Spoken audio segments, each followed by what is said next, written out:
Hey y'all. Happy Wednesday. Wow, I have just been through it, y'all. I wanted to make sure the volume is up on everything because I don't see the mic. Do I see the mic working? Yeah, I do. If anyone is around and can let me know, thumbs up if you can hear me. But yeah, I wanted to start this live at 4 o'clock, and it is now 4:26. It took me 26 minutes to start because an odd thing happened. This happened earlier today, too. My browser, yes, my web browser is not recognizing my internal camera. And it did it twice today. It did it on Zoom, and then it did it on YouTube a minute ago when I tried to start. And then I had to fool around with things for 30 minutes, and then maybe I fixed it. I don't know. Anyway, hi, welcome. Welcome. Welcome. I'm present. Well, no, I'm getting to being present. Hold on a sec. Hydrate.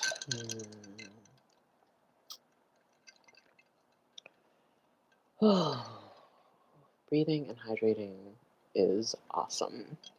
Mm. I'm here now. Everything that just happened was a symbol crap, and it's over. Moving right along. Okay, so I would like to pin a comment. Um, hmm, let's see.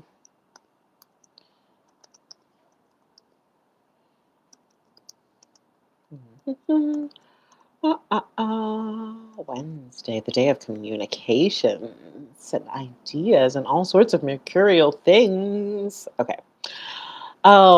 Okay.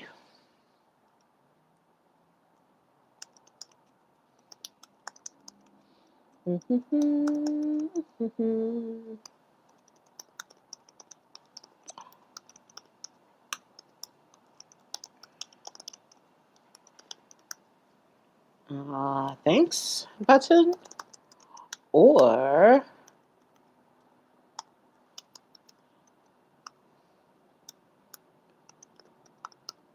is that spelled right? Yeah.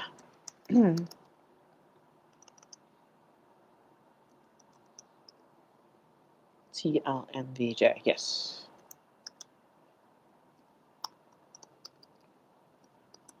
I'm making this comment and then I'm pinning this comment. Great. Okay. Okay, cool. Gosh. I didn't get like stressed out and like anxious. And I know that because past versions of me, anxiety would look like crying, um, weeping uncontrollably and melting down. So I'm glad for that. But I also still feel it in my body. My body was like, oh no. Anyway, speaking of bodies, let's take a look at the astrological body. And what I mean by that is, hey, I am your friendo, the lady Ms. Vagina Jenkins, Black queer autistic artist and astrologer. And this is an Astro office hours. I want to be more consistent. I've done these in the past, but I want to be more consistent about doing these.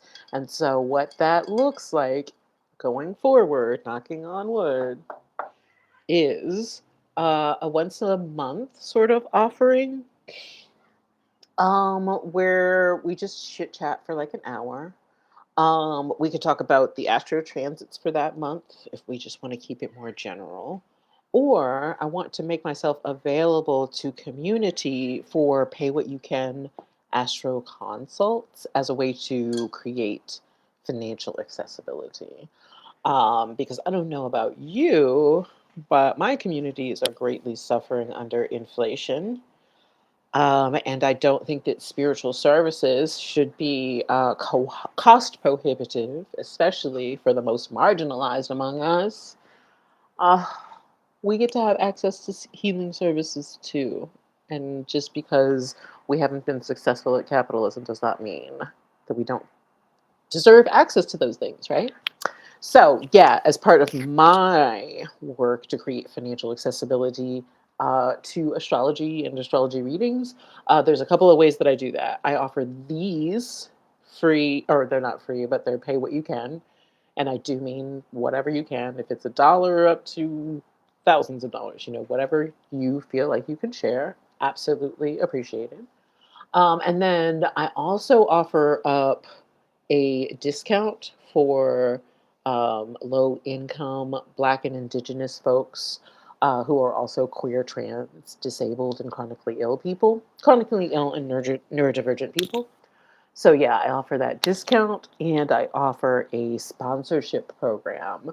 And so people of means, people of privilege, whether that's racial privilege, class privilege, geographical privilege, support privilege, yeah, people of privilege can offer up small amounts of money that I add up into a pot to sponsor readings for QT BIPOC folks. So yeah, those are 3 points of in industry energy entry. There are 3 points of entry. You can check out my sponsorship program if you want a reading with me but don't have the funds. You can check out my discount program if you are disabled, low income, Black and queer and trans, Black and Indigenous person and or Indigenous person. Or that you can barter with me for services. Um, so yeah, just keep that in mind that astrology is not behind a paywall or behind a completely impervious paywall, at least. So yeah, I just wanted to make sure that you knew that that was the case. Let's get into looking at the transits for September. How can I share my screen with the youth? Okay, you guys are the youth, by the way. What window would I like to share with you, or what Chrome tab? There are so many to choose from. Hmm, what kind of order are these in? Oh, here we go. The monthly Astro calendar. Tabs, are they going to open it in a different window?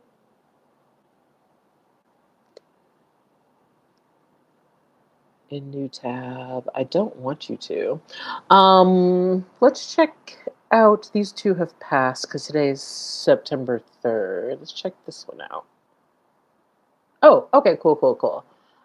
It does allow us to see the chart. So I'm gonna close this one. Oh wait, no, it doesn't. I have to manually share. Okay, that's fine. Anyway, so this is a list. Let me know if you can see it or cannot see it. This is a list of the astrology transits for the month of September. As we are speaking right now, it is September 3rd. And I tell you, the transit that I am most curious about is the upcoming eclipse. Okay. Oh, thank you, babe. Thank you for reporting back about seeing the list. Yeah, the first transit that I want to look at is the eclipse that's happening on September 7th. I have no concepts of time, so I'm not quite sure what day that is. I think it's Sunday. Yeah, let's say it's Sunday. If I'm wrong, someone will tell me. But yeah, let's check out what's going on with that. Bum, bum, bum. I think I looked at this earlier and I got freaked out. Why did I get freaked out? Share this tab instead. Yes, please. Okay.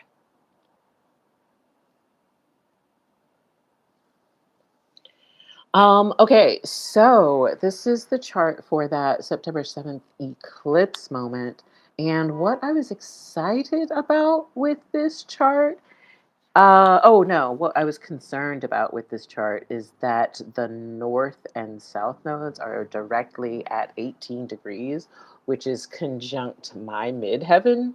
And this already has to deal, this eclipse for me is happening in my fourth and 10th houses of home life versus public reputation. So, like that work life balance stuff. So, I think that I will very much be contending with that around the eclipse. But more generally speaking, how will this eclipse? Okay, so generally speaking, if this eclipse is a full moon eclipse, and full moons are about the releasing and the culmination of things, what might you be releasing or culminating in the Pisces house of your chart is a thing to consider, just generally speaking. And then if this is about releasing, but it's conjunct, you'll see the moon there is, I don't know if I can use my cursor. The moon is conjunct the north node. And with the moon being conjunct the north node in this chart, I very much wonder about how releasing will allow you to even further expand the issues of your Pisces house. So I'll give you examples. Like I said, this is happening in this lunation part of the whole thing is happening in my fourth house of like home and family.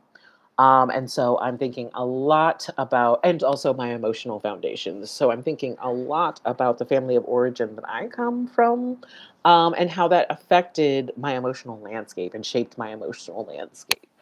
And as we are going into this lunation, this particular eclipse, I am wondering what I have to release in terms of, you know, resentment, holding on to past traumas, that kind of thing, and how I feel like they have shaped who I emotionally am at my foundation.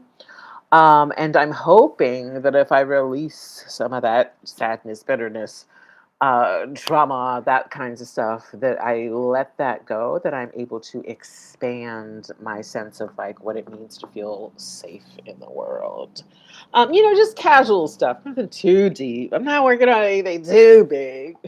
um, so yeah, that's an example of like one way that this could play out. And because, like I said, the north nodes are conjunct my MC and IC axis, I'm also curious about how this particular lunation will spill over into my 10th house kinds of things, even though it's happening specifically in my fourth house.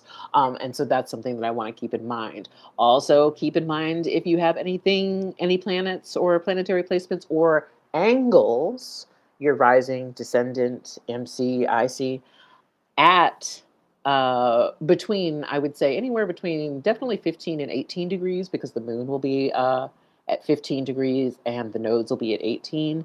But I would even extend that orb to say as far as like 10 to 20 degrees of Pisces. Anything in that will definitely be affected. I would say, secondly, Virgos in those same degrees. And then third place, Sagittarius's and Gemini's. Sagittarius's and Gemini placements. Um, like I said, I'm Sagittarius rising, so this is taking place in my fourth, 10th house axis. Gemini risings, again, you'll also be taking place in your fourth, 10th house axis, but this will be more about affecting your career, reputation, 10th house issues. And then for Pisces risings and Virgo risings, this takes place actually on your house of yourself versus relating to others. So, yeah, Pisces risings, this is all about you. This is all about you. It really is. What are you releasing as it relates to how you consider yourself and present yourself in the world, and who you conceive of who you are? And what do you have to release about that in order to step into an even greater and more expansive sense of your identity in the world and who you want to be? And then, yeah, for Virgo risings. This is happening in your seventh house of, how you are relating to others.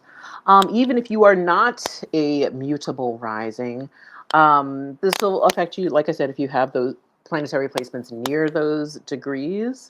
And then I also want to check and see who else is involved. Anybody sitting around those degrees, those 15 to 18 degree marks. Definitely see Jupiter sitting in Cancer, making a trine to one of the nodes and a sextile to the other one. So, in what ways can taking good care of yourself during this eclipse and making sure that you are fed, hydrated, well rested, uh, in a safe environment, in a place that feels like home and safety? How much will really expanding that stuff allow you to accomplish this full moon eclipse stuff and work that you need to accomplish in terms of the seventh? Yeah. Let me know questions, concerns in the comments. But yeah, otherwise, I'm gonna keep going, looking at the other transits. I mean, I really just wanted to look. I'm most excited to look at those eclipses. Yeah, I'm most excited to look at the eclipses. I'm not sure if this is cutting out every time I look at the tab, so that's why I'm repeating myself. Just FYI. So I'm going to stop sharing this tab. Is that true? Okay, I'm going to stop sharing. Yes. And then I'm going to go back to monthly astro calendar. Great. So yeah, that's the September 7th. Oh, by the way, this monthly astro calendar is something that you can find on astro-seek.com. Um, and it's just under the Astro Tools section. It's literally the very first thing. And it gives you all the transits, like, there's the the Uranus retrograde that happens before the eclipse. Yeah. But I'm looking at some of the larger ones that I'm more excited to look at. What I was going to tell you is that there's a difference between the full moon and the lunar eclipse, because they mark the full moon as the point at which the moon touches the sun, and then the lunar eclipse as the point at which we hit the moment of totality in the eclipse. From whatever vantage point actually sees the moment of totality. I want to say that's happening in Australia. I'm not sure about that. But yeah, if you were curious about the slight discrepancy in minutes, that is what's going on. So yeah, there's that lunar eclipse on the 7th. Sun conjunct Mercury. I think this is actually beyond a Sun conjunct Mercury. I think that this is a Mercury cazimi. So let's look at that chart. Oh shoot, I don't know if um hmm. Gosh, that's so annoying. Every time I go to look at the tabs, I think that it cuts out. And so I just said a whole lot of stuff um about this discrepancy. I was looking at all of these planetary transits for the month. By the way, this list comes from Astro-Seek. Hold on, let me type that in. Astro-seek.com. And I think it's under, let me check, hold on.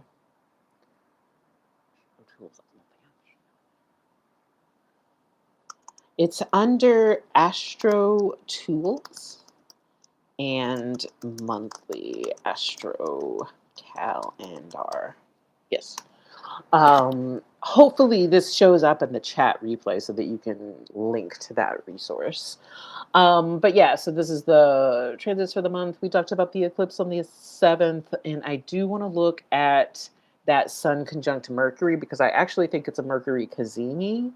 Um, but I wanted to talk about how if you look at the lines marked for September 7th, that the full moon and the lunar eclipse are 4 minutes away from each other. And you'll notice that with the second eclipse later on the 21st as well.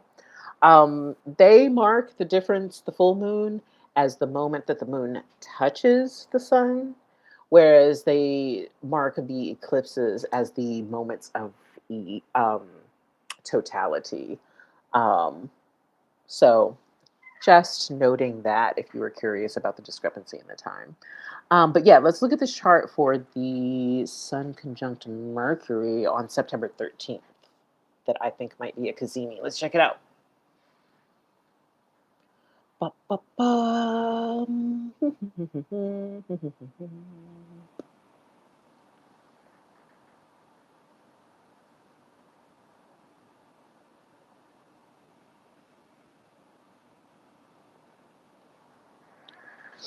Okay, September 13th, the Sun conjunct Mercury. Oh, thanks for stopping by, friend. Yeah, so where do we see it? Oh, yeah, at the top of the chart, there in the 10th house and in Virgo again. A lot of Virgo, of course, which makes sense. It's Virgo season. And also, is this is a Mercury cazimi. So there's this thing that happens where when planets are conjunct the sun, you can get this moment of clarity. It's like a flashlight shining on this issue. If it's Saturn, what I was supposed to do in terms of my work and my responsibility, getting really clear on that. Um, for that time period in which, they're, next to each other, but not necessarily touching. But there's also a time period called a Kazemi where the planet sits right in the path of the sun. And right in the path of the sun is a hot, frazzling, burning up kind of place that can actually provide the opposite of clarity and can provide something that feels like, irritation to the planet, right? And when it is Mercury that is experiencing that kind of sun burning up, frazzled energy, we can feel mentally frazzled. And I just want to clock that for mutable placements, Virgo placements in particular, and also folks with placements around the 20-degree mark of other signs, particularly like if it was making a sextile, so the relationship between Cancer and Virgo or Virgo and Scorpio. Um, but yeah, the squares are going to be squares and oppositions are going to be most impacted. So the mutable signs. So yeah, that's interesting. Is there anything else happening with that? Anything else sitting around 20 degrees? Oh, the nodes. I would say that the nodes are involved. I mean, it's a 3-degree orb. So yeah, how does that feeling of frazzledness uh, make us feel as if we are backtracking in terms of what we are meant to release during this time period as it relates to Virgo things. Where is the Virgo house of your chart? Where have you been experiencing the negative Virgo traits? Feeling overly critical, feeling like a pull towards perfectionism, feeling deep experiences of anxiety, and how might those be exacerbated mentally on that particular day? But it's a very they're both quick moving inner planets, so this is a really quick thing, but just something to be aware of on that particular day, September 13. Let's see the list again. Hmm, Sharing and share the list. Monthly Astro calendar. So we talked about the 7th. We talked about the 13th. Mercury entering Libra. Just something to clock, to be aware of. How will our thoughts, our communications, those kind of mercurial things be centered on Libra issues, like how we're relating to each other, but also how we straight up conduct business. How are you conducting your business communications? And is this a time to really refine that during a Mercury Libra sort of season. And also, if you're a business owner, is this the time, depending on the astrology chart of your business, or maybe the natal astrology charts of you and your. Dang it! I don't think. Dang it! Dang it! Dang it! Dang it! Hi, Dottie. I'm so not used to this platform. Every time I go to look at the charts or the lists or whatever screen I'm sharing, if I am looking at that screen, y'all can't hear me. So I'm talking and explaining information, and it's just a blank screen to you. And that annoys me. YouTube, fix it, fix it. But yeah, what I was saying is we went through the eclipse on the 7th. We looked at the Mercury Cazimi on the 13th. Hey, Dottie, I'm doing good. No, I'm not. I'm lying. I am well in the heart and body, but I am frazzled by the technology. Something happened where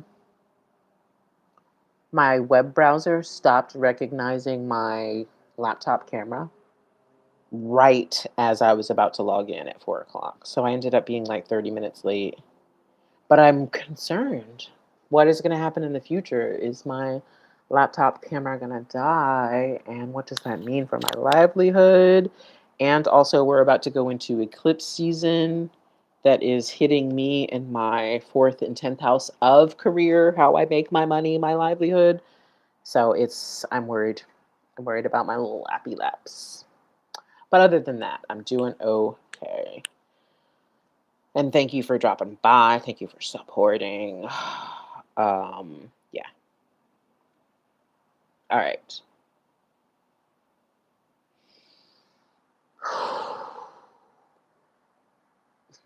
I know you get it. Thank you. And thank you for allowing me the moment to vent about that.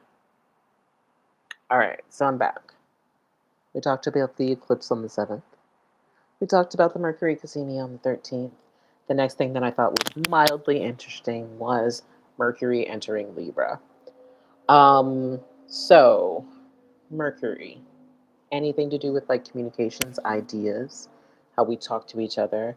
Libra, how we might be relating to each other or conducting our business with other folks, business relationships as well. So, with Mercury being in Libra for these 3 weeks that Mercury usually finds itself in any given sign, what will it be like to focus on your relationships and clear communications to have those difficult conversations that you maybe been waiting on just the right time for? Or if you're a business owner, depending on what your chart looks like, if you got Libra in the 12th house, maybe not. But yeah, if you're a business owner, this may be the time to revise contracts, to do any sort of things related to your business, especially if it has to do with sort of Venusian things and presenting yourself and relating to your client base. So yeah, if you wanted to send out new mailers that presented yourself in some sort of beautifully aesthetic way to your eye, that would be a kind of Libra, Mercury and Libra energy. If you wanted to check in with your business partner and have a hard conversation about, oh, hey, remember that invoice from last week and you didn't do it right? The Mercury and Libra period might be good for that. Yeah.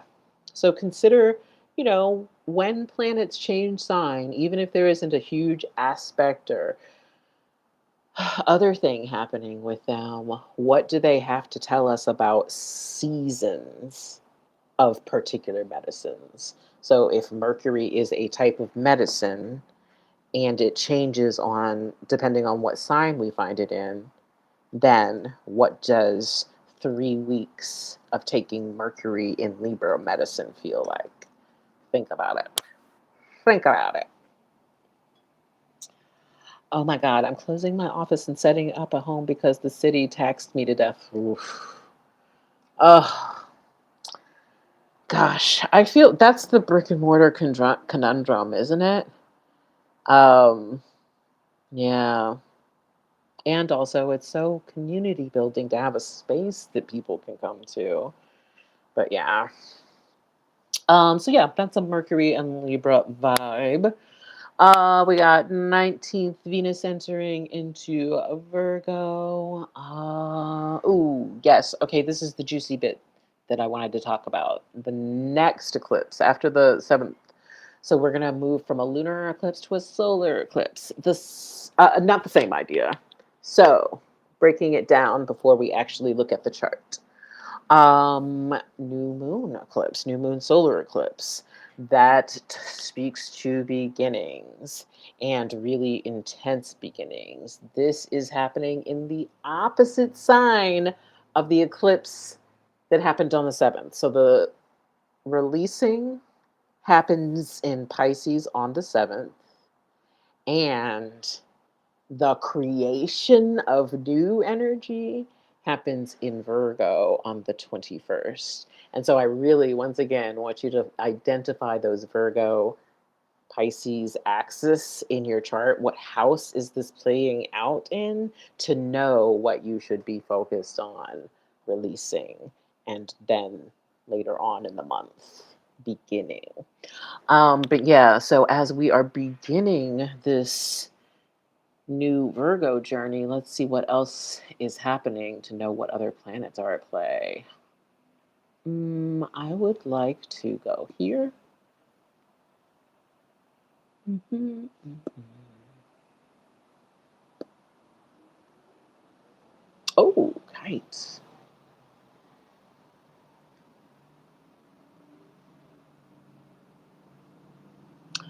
I love to see a kite aspects pattern. It is one of the most helpful aspects patterns, and I'm definitely going to break it down, but I don't know if yeah, okay. Okay, cool, cool, cool. So yeah.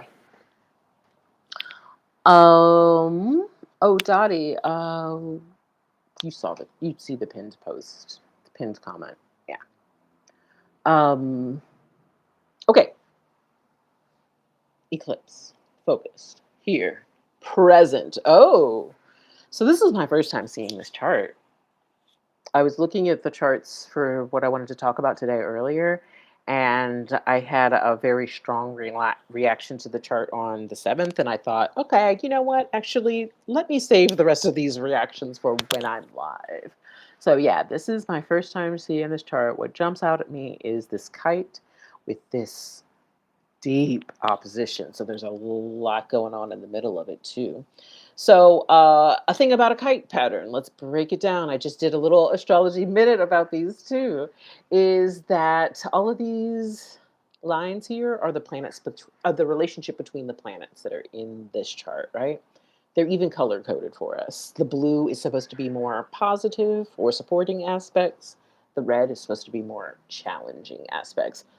I'm using air quotes because it really depends on the planets and how they actually work in your chart. But for simplicity's sake, we're going to go with red, bad, blue, good. So yeah, you'll see that this kite pattern has mostly supportive aspects.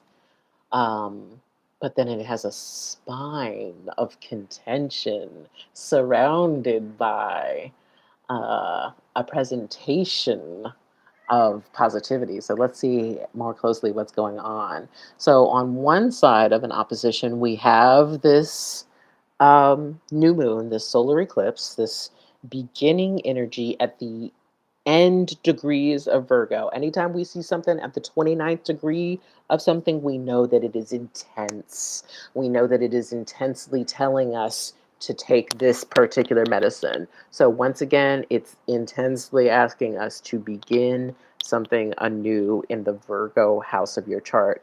Matter of fact, because we've been experiencing the South Node in Virgo for the last year or so, you've been working on releasing this thing for the last year or so. This is the last kind of final push that you need to really, really be insistent about getting it done. Or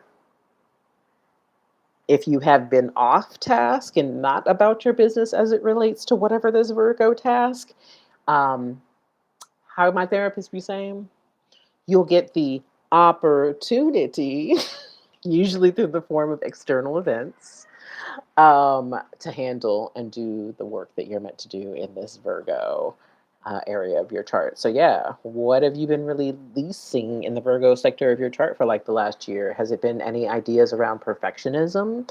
Has it been your relationship to anxiety? Has it been your relationship to critiquing yourself or others? Yeah, and then what house is this in? Where does it play out? Yeah. So that's a thing that's happening on one side of this opposition. Oh, thank you, Dottie. Sincerely appreciate it. What is that? It's an exercising pear. It's a pear-shaped body. And then the other side of the opposition is just as intense. It's Saturn and Neptune. Half of the equation is sitting in Pisces, the other half is sitting in Aries. And the Pisces Aries cusp, for lack of a better word, that's a real weird place. It's a real weird, real beautiful, spiritual, angry, cranky, confused space. But yeah, let's talk about it. So I'm just going to talk most generally, and then we'll talk about the sign differentials. But yeah, Saturn and Neptune combining their energy are very much like, okay, so this is what you've been dreaming of. How can we action it? And we've been having both of those planets in Aries for the last, I don't know, time eludes me. I want to say 6 months. Don't quote me. But yeah, together, those things have been sitting in Aries and they're slowly making a retrograde back into Pisces. But yeah, when they have been into Aries, they've been like, okay, but seriously, this is the stuff that you dreamed of. Let's action it. Action it now. Action it because we're excited about it. Action it impulsively, imperfectly. Let's get her done. Right. But then as it retrogrades back into Pisces, it wants you to actually use your intention, your intuition more. So, yes, what are the structures and how do we be so for real about getting things done? But also, let's get back into the Pisces of it all. And what did we intuitively miss the first time that Saturn and Neptune were sitting in Pisces? And this is that opportunity to sit with that again and say, okay, okay, yes, that is intuitively what I felt about that. That is what I want to action. And we have some time to sit with this because I don't think that Saturn and Neptune move back into Aries for quite some time. Let me look it up real quick. Hold on.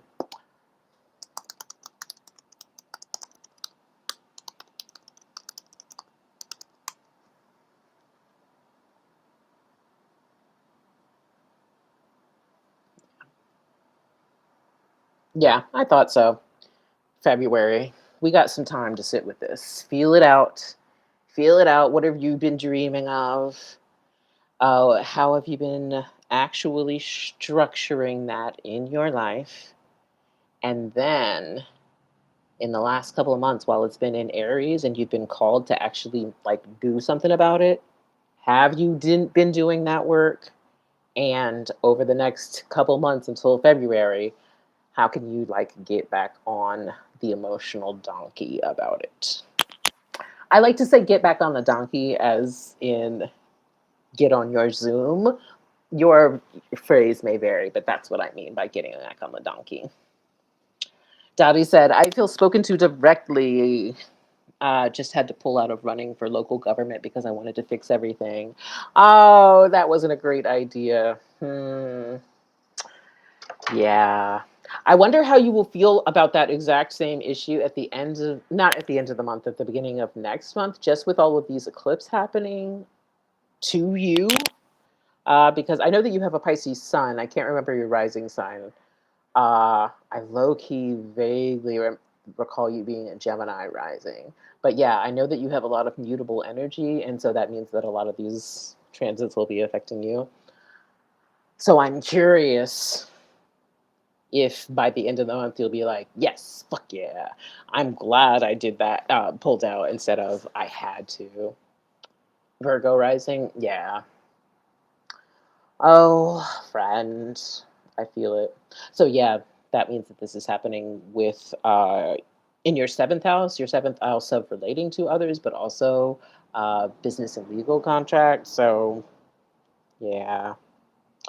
Um, so yeah, getting back to this chart though.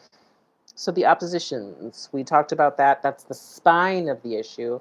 But then all the really cool stuff that's happening on the outside, the blue lines. We have the ways in which we are transforming Pluto in Aquarius, being supported by allowing ourselves to engage in, research into the healing process, practices that might not necessarily be so traditional, like weirdo shit. And also weird conversations with people that spark the revolution in us, right? So we're changing, we're sparking intellectual revolution and doing the research that that revolution needs.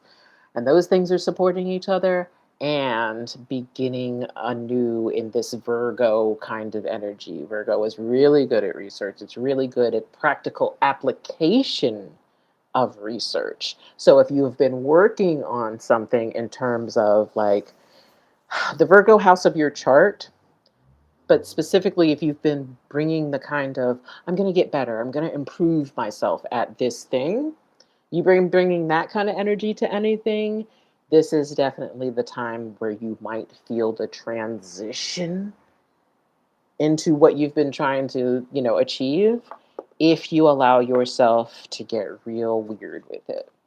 Um, yeah, think about it. Think on revolution and find yourself transformed. Damn, that sounds deep, don't it?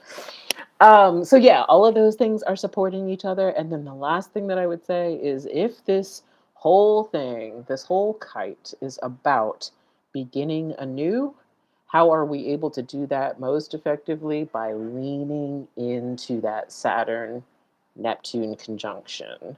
Again, what have you been dreaming of? What have you been doing in terms of actionable items for that particular dream? And then, yeah, how are you going to lean? Oh, and then, yeah, how are you going to lean into, okay, this is what I'm responsible to. This is what I've been dreaming of. And this is how I show up for it. How do you lean into that energy? I am doing the work type energy in order to actually experience a real tangible, because it's an earth sign, tangible new beginning as it relates to this eclipse. This feels big to me. Because it's eclipses in the last degrees of signs. Yeah, it feels big. That's the big transit that I wanted to talk about for the month of September. Questions, concerns. I hear you. Yes, hit me up on Discord. Type it now so you don't forget, though. Um, yeah, so that is what I had to share in terms of transits. I'm also open to doing the readings. Dottie, it looks like you have tipped. Did you want me to take a look at your chart for any particular issue, or you thinking about anything in particular, or any questions, or just wanted to tip? I'm gonna definitely hold and wait for you. So let me know. Um, in the meanwhile, I guess I'm going to fidget with my paintbrushes because that's really relevant to astrology.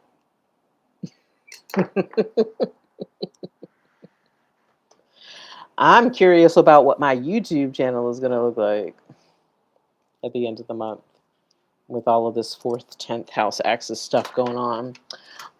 Okay, let's look at your chart with an eye for what's going on business wise. Let me see. Give me just a moment.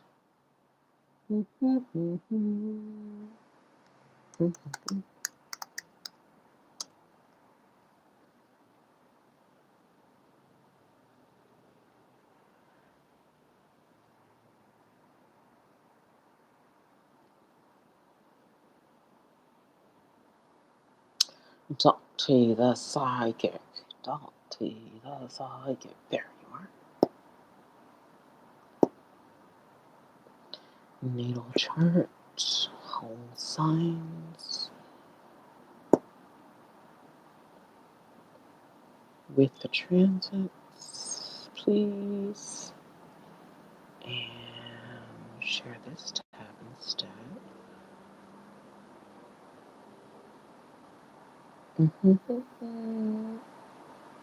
Okay.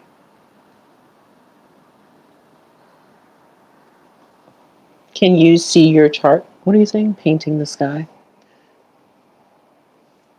Oh, are you talking about this guy? This guy? This guy? Or are you talking about something else? Um, okay, so here's the chart. I wish I could see it bigger. Hold on, let me go there. Here.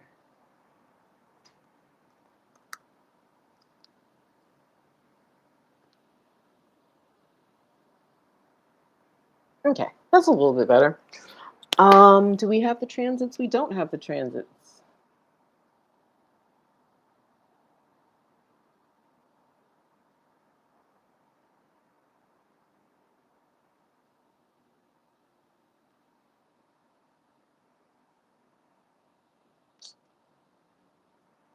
Get out of here. Get out of here. Okay, sorry about the ads. I tend to use the free versions of things. Let's see. So, as it relates to your business, I'm going to start with your 10th house. Oh, and I noticed that Jupiter is sitting in your 10th house. Have you been experiencing more clients lately? Also, are you a knight or okay? Oh, more clients lately, or the experience of having more femme clients, or the experience of having a change of emotional heart, or an expansion of emotional heart around your business. But anyway, I'm saying that because of the Jupiter in Cancer that is happening in your 10th house right now, and I wonder when that is until, let me look that up. Give me just a second.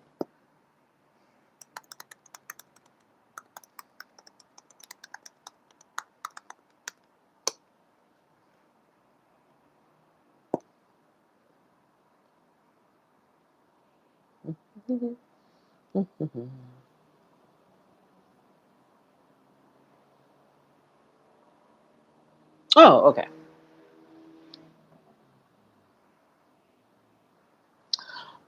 So I looked it up and it looks like that is a transit that is happening, for another year, like until June of 2026. So that makes me think that at some point, it'll likely be Jupiter will be retrograding in that place. And so I imagine that that will be the time frame where will experience more of those like reconsideration of like how your emotional body shows up for your work. But yeah, for right now, I would imagine that you're experiencing either an expansion in your client base or your expansion in your client base as it relates specifically to femmes, women, or like I said, that expansion of your emotional investment in your work might be showing up more acutely now. Mm, there's nothing really transiting your 8th house, so I'm not worried about a negative or positive effect on your client base. Oh, hi, Brandon Bailey. Welcome. But yeah, there's nothing happening in your 8th house, or transiting your 8th house right now. Also, nothing happening or transiting your 2nd house, though I see that we've got Mars in Libra, depending on if it goes backwards or forwards, if it's going to retrograde soon or not. I feel like we had a Mars retrograde recently. Am I making that up? Anyway, soon it will be in your 2nd house. And at that moment, I feel like it'll be a really good time to, like, if you have any sort of initiative you've been trying to roll out to, like, secure more of the bag, that'll be the time when you'll have the most energy to do it. But let me see when Mars enters Scorpio. Give me just a sec.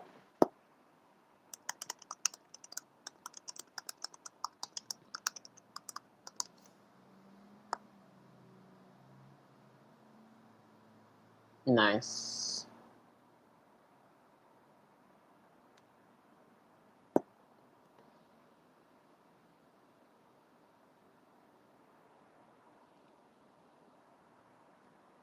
September 22.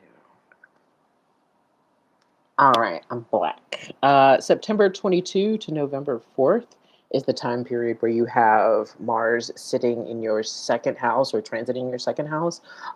And so you might have more like energy, vitality, maybe even more excitement about being able to market yourself to secure further clients.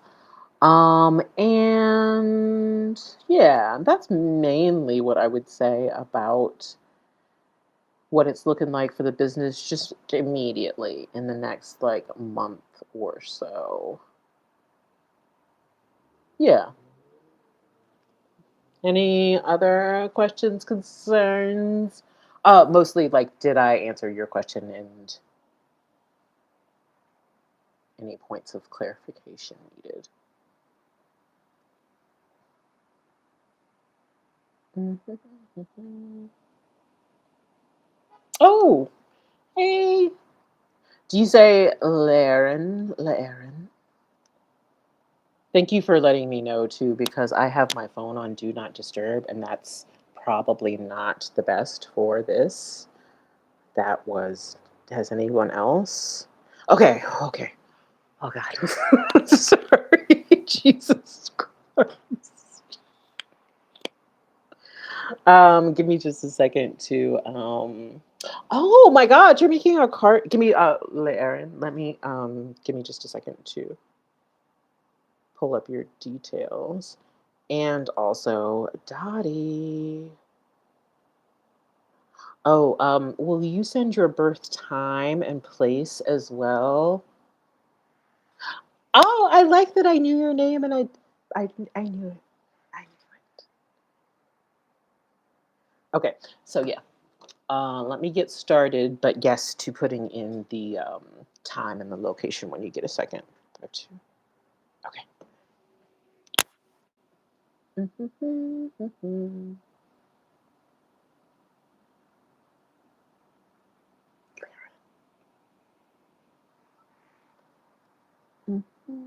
Stop sharing.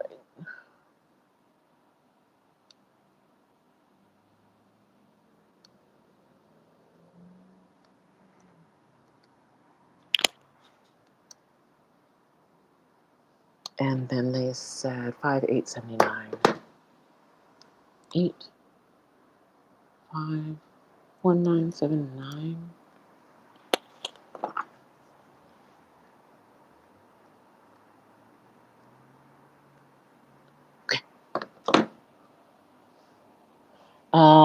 We got 10:54 a.m. in Seattle.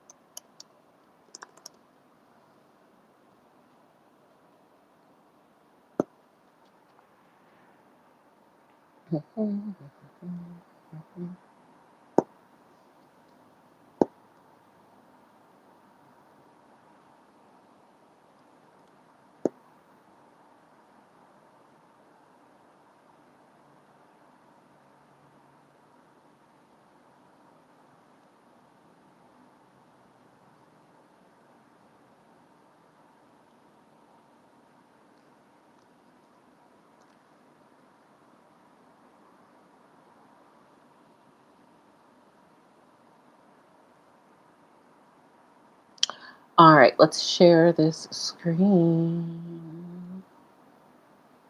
All right, so mm, all right, so I tried to do I think it's okay.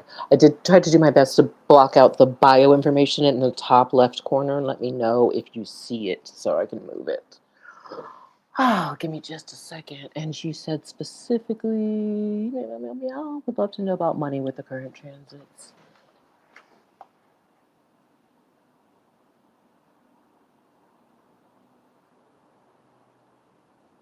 Hmm.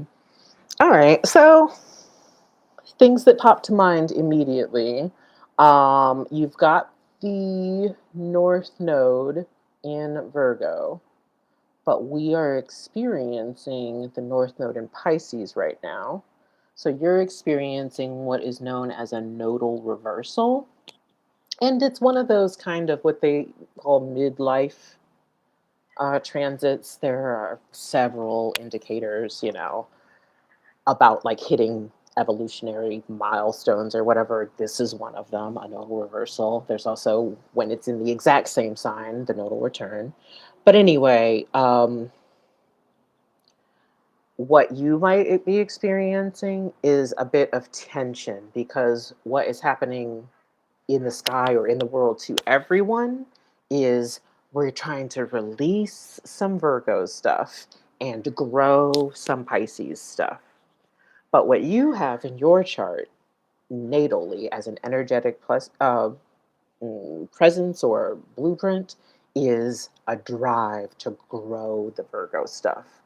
So you might be experiencing some tension as the opposite thing is happening in the sky, right? Or you could be experiencing this experience of I am deepening in my purpose because in this nodal reversal moment, the moment where everybody is experiencing getting rid of some Virgo stuff, I'm able to get rid of the bad Virgo stuff, the negative expressions. So experiences of being overly perfectionistic or being overly critical of yourself or bodily experiences of like tummy aches and GI issues that might be associated with like negative expressions of Virgo energy. That's the stuff that may be falling away from you right now. And I mention it because it's falling in your second house of how you earn your money. So as that's playing out, it is affecting your bottom line in terms of your relationship to earned money. And I don't know if you have a jobby job, but I think of earned money as the money that you directly trade for your labor. I'm house sitting for you. I bought a tchotchke of some sort from you. Whereas I think about the eighth house as the client base that you have. So I wonder if there's any work that you have been doing that is not necessarily related. Oh, you're YouTubing, I wonder. Since Virgo is ruled by Mercury and YouTube is the art of communication. Yeah, if there's anything that's happening in your uh,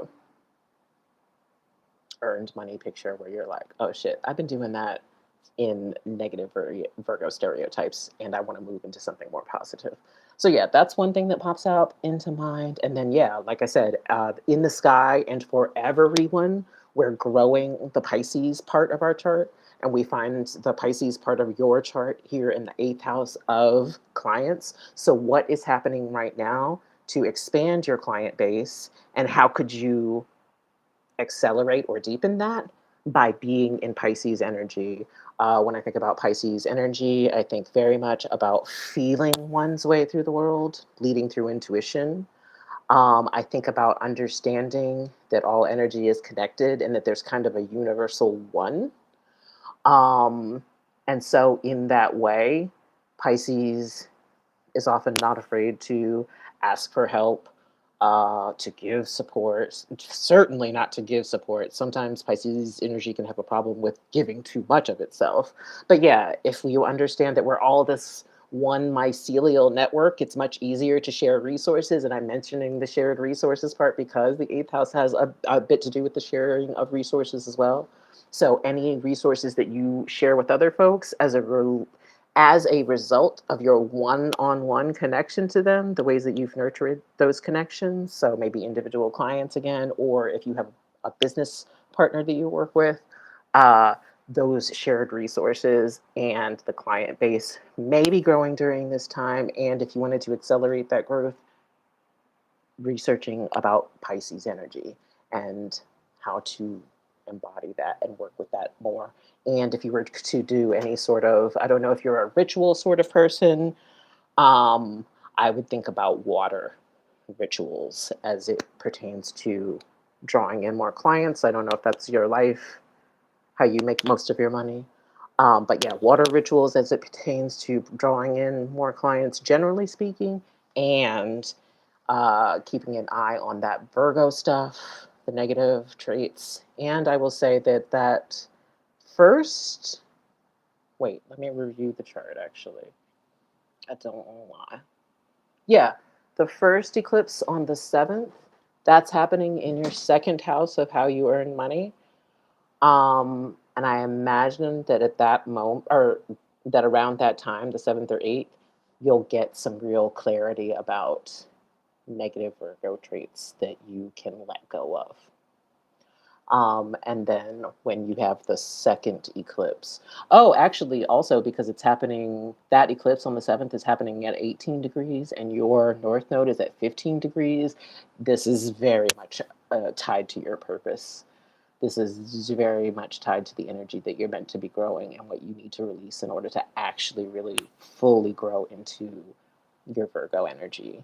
How you show up in service of people, but with the real idea that we need practical, real world solutions. This is not, oh, I'm gonna just talk about it forever.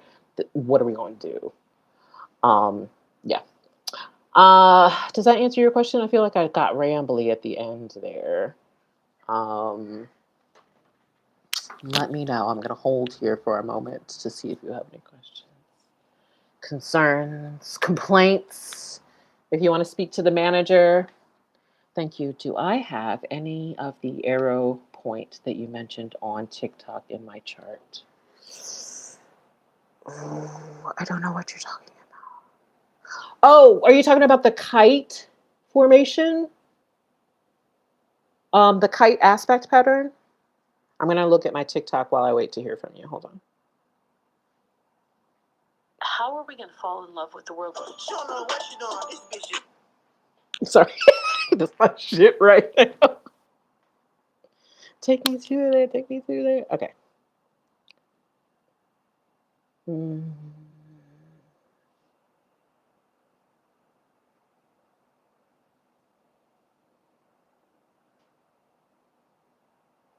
Yeah, I think that's what you might be talking about. Yes, the kite. Okay, yeah. You do not have a kite. The closest thing that you have to a kite, that's not really, But yeah, no. The closest thing that you have to a kite is this sort of little thing. Boop. It starts, oh, I don't know if you can see my cursor.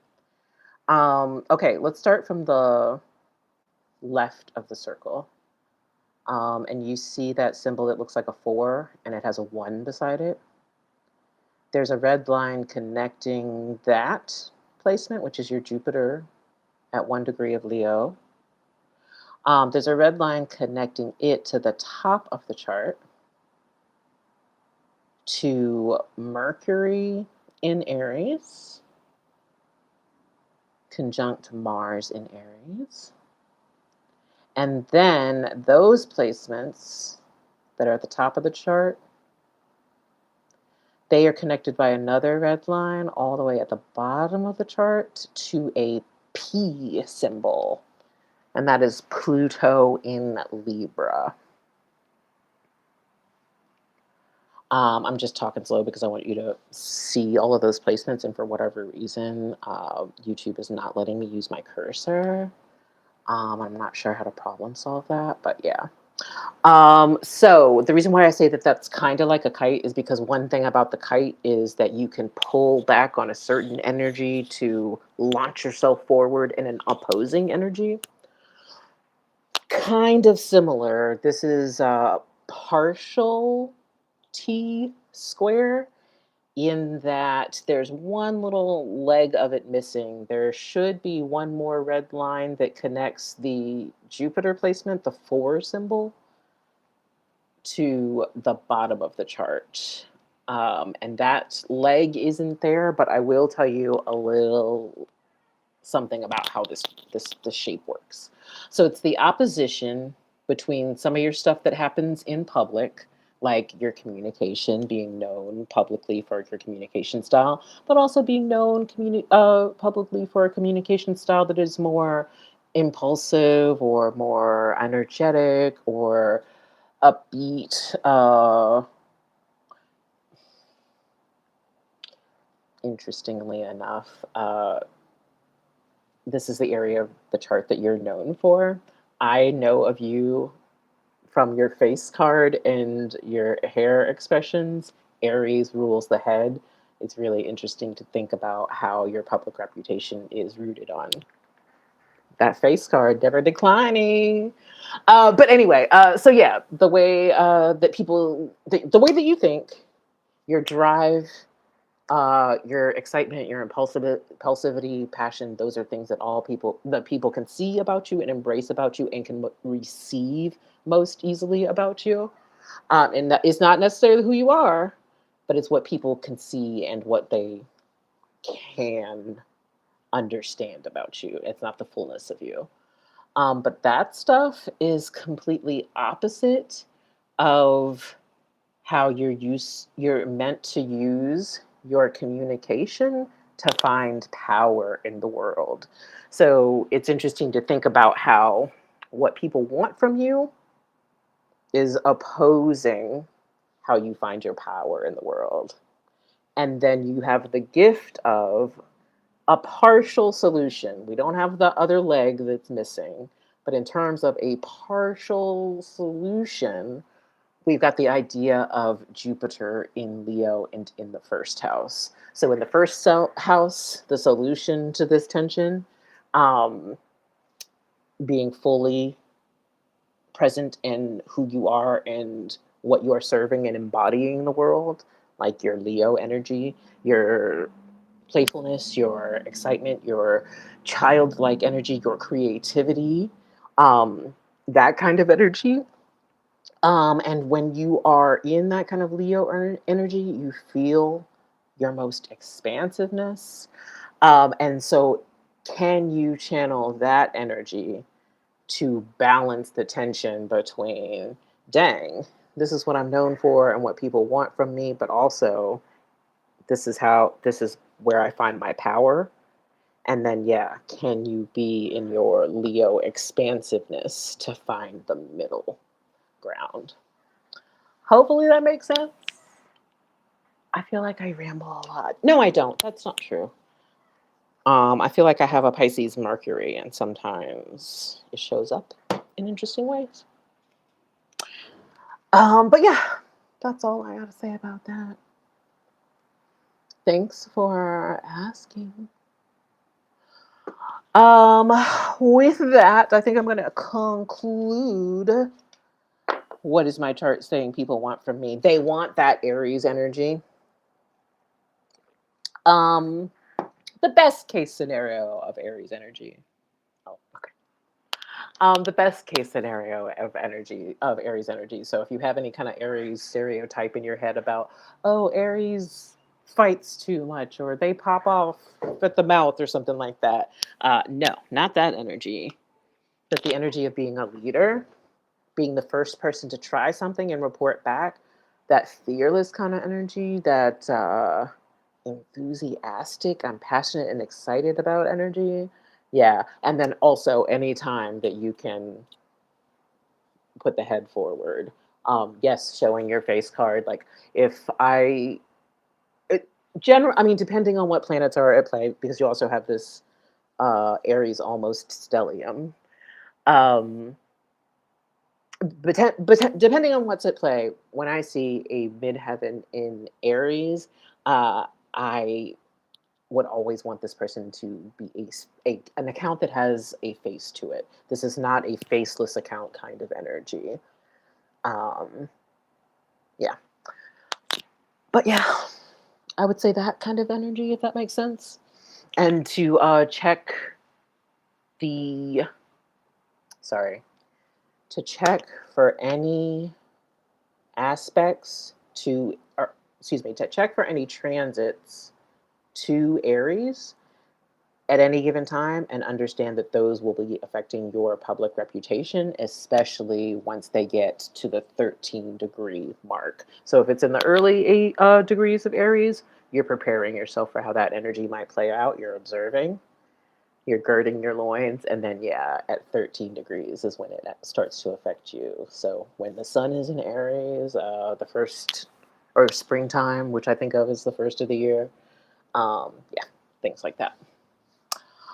Okay, yeah. With that, I will conclude the reading part of the thing and move on to sorry, before I move on, I wanted to remind folks that I am trying to do these every month, Astro office hours, and that this is my way of offering low cost, financially accessible services to folks. And so this is pay what you can, one question readings. And that is a point of entry. I also do bartering for services. That is a point of entry. I also do a discount for low income Black, queer, trans, disabled people. And I also encourage people of means, people of financial, racial, geographic privilege to sponsor readings. So if you check out the sponsor a reading link on my website, vaginajenkins.com, you can put in as little as $2 and it goes into a pot. And I have a list of people going. But yeah, that is another way to engage with my services if you are a low income person. So hit me up if you want to barter, if you want a discount, or if you want to just participate in these Astro office hours. I'm going to try and do them first Wednesdays of the month. We'll see what happens. And then as far as the last part, the reason why I don't think anybody's here for this, but I do rent raffles of portraits. And I was just looking at the one that I'm working on. Huh? Look how gorgeous she is. This is not doing it justice. The skin like glows because I used a gold underpainting layer. But yeah, I do portraits like this to raise the money for the rent. When the Cadillac and gas money's spent. And yeah, I just closed entries for this month's rent raffle on August 31st. And drumroll, please. The winners are Sarah and Kate. You know how I know that Sarah and Kate are the winners? Because they're the only two people that entered. So, needless to say, I didn't make the rent. No, I did make the rent, but it required a little bit of scamming and a whole lot of hustling and a whole lot of support from my ancestors and spirit guides. And that is one way that a lady Mrs. Vagina Jenkins do. Anyway, so congratulations, Kate and Sarah. I will be emailing you shortly as soon as I get off the line to tell you about next steps for claiming your portrait. I'm very excited to see what kind of art we make together. So yeah, that is everything that I have to say in this moment. And I appreciate everybody that stopped by for this live. Thank you, Laren. Thank you, Dottie. Thank you, Brandon. Yeah, I appreciate anybody that stopped by for no matter how long. It just matters that you show up because that feels like support. And I appreciate it. I will see you all next Wednesday with a brand new video. Who knows what it'll be like? I'll be surprised to find out too. That's usually how I work. That's also how a vagina Jenkins do. But yeah. Thank you all so much for being here. I sincerely appreciate you. I thank you for supporting my channel, being subscribed, and of course, as always, thank you for making time for queer astrology. Yeah. Bye.